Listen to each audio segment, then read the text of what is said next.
अस्सलाम वालेकुम दोस्तों, आज हम यूनुस अलैहिस्सलाम का वाकया सुनेंगे। यूनुस अलैहिस्सलाम अल्लाह के एक ऐसे पैगंबर थे जिन्होंने मछली के पेट में भी अल्लाह का जिक्र किया और अल्लाह से उम्मीद नहीं छोड़ी। अगर आपको ये वीडियो अच्छा लगे तो प्लीज मेरे चैनल को सब्सक्राइब करें और फॉलो करें। यूनुस अलैहिस्सलाम का वाकया अल्लाह ने कुरान में बयान किया है। यूनुस अलैहिस्सलाम एक बहुत अजीम नबी थे और वह इब्राहिम अलैहिस्सलाम की नस्ल में से थे। इराक में एक बस्ती थी जिसका नाम था नीनवा। यहाँ के लोग शर्क और गुनाहों में डूबे हुए थे, तो अल्लाह ने हजरत यूनुस अलैहिस्सलाम को नीनवा के लोगों की तरफ रसूल बनाकर भेजा। अल्लाह ने कुरान में फरमाया, और हमने उन्हें 1 लाख बल्कि उससे भी ज्यादा लोगों की तरफ भेजा। नीनवा की बस्ती में तकरीबन 1,20,000 लोग थे और वह सब के सब कुफ्र पर थे। यूनुस अलैहिस्सलाम उन्हें सालों तक दावत देते रहे, मगर वो अपनी गुमराही पर ही कायम रहे। जब उन लोगों ने यूनुस अलैहिस्सलाम पर जुल्म करना शुरू कर दिया, उन्हें धमकियां देने लगे, तो आपने उन्हें अल्लाह के अजाब से मुताल्लिक आगाह कर दिया।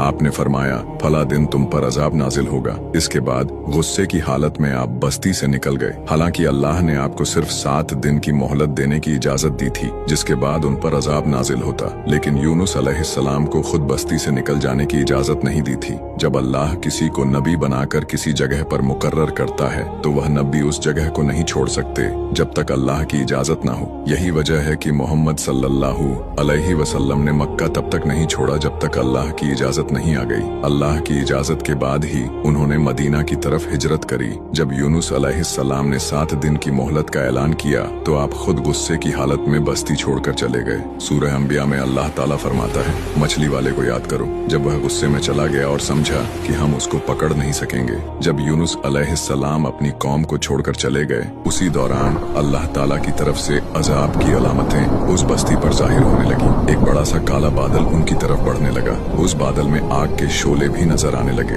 उन लोगों ने पहले ही दिन इस बादल को देख लिया और समझ गए कि यह वही अजाब है जिसका जिक्र यूनुस अलैहिस्सलाम ने किया था। वो लोग आद और समूद और लूत अलैहिस्सलाम की कौम के अजाब के बारे में वाकिफ थे। ये अजाब उनकी बस्तियों के आसपास ही आए थे। उनके सरदार इकट्ठा हुए और कहने लगे, जिस तरह अजाब पहले लोगों पर आया हम पर भी आएगा, जल्दी करो, सब तौबा करो। फिर उन सब ने इख्तिलाफ खत्म करके माना कि यूनुस अलैहिस्सलाम सच कह रहे थे। उन सब ने अल्लाह से तौबा की और ईमान ले आए, मगर यूनुस अलैहिस्सलाम उस वक्त वहाँ नहीं थे। वो तो बस्ती से गुस्से में निकल चुके थे। उन लोगों ने पुराने कपड़े पहने जमीन पर निकल आए, रोए, गिड़गिड़ाए और अल्लाह के हुजूर सजदा किया और मगफिरत मांगी। उनके सरदारों ने सब लोगों को अलग अलग कर दिया, हत्ता कि माँ को बेटी से और बाप को बेटे से जुदा कर दिया। हर शख्स अलग अलग जगह पर दुआ और तौबा में मशरूफ हो गया। यह अमल 3 दिन तक चलता रहा। हर कोई अपने गुनाहों का इजहार करता रहा, अल्लाह से माफी मांगता रहा। आखिर